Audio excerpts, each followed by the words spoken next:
Bitcoin je vrsta kriptosredstava ili, kako se češće nazivaju, kriptovaluta. Ima oblik digitalnog tokena, odnosno digitalnog zapisa koji se dalje može elektronski razmjenjivati, prodavati, kupovati i tako, ali znači isključivo u elektronskoj formi, nema fizički opipljiv oblik. Zasnovan je na tehnologiji koja se naziva blockchain. Iako se vrlo često kriptovalute poistovjećuju sa blockchainom, nije u pitanju ista tehnologija, već sam blockchain nudi mnogo veće mogućnosti. I samim tim već imamo neke aplikacije u svijetu gdje se upravo uz pomoć blockchain tehnologije unapređuju neki vrlo različiti procesi u oblasti poljoprivrede, zdravstva, u procedurama nabavke i sl.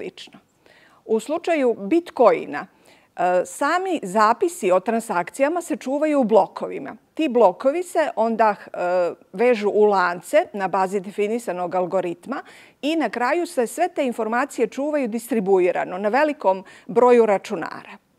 Kako se može dobiti novi Bitcoin? Dobija se u procesu koji se naziva rudarenje. U pitanju je jedan visokoenergetski zahtjevan proces koji troši velike količine električne energije, a jednostavno bi se mogao opisati kao neka vrsta takmičenja. Takmičari se tu nadmeću ko će prvi riješiti određeni matematički problem i pobjednik biva nagrađen određenom količinom bitcoina. Cijeli proces je potpuno decentralizovan i rudari su ti koji praktično potvrđuju i verifikuju sve ove transakcije. Ono što je važno napomenuti je da u Crnoj Gori trenutno ne postoji nijedan propis koji reguliše ovu oblast trgovine kriptovalutama.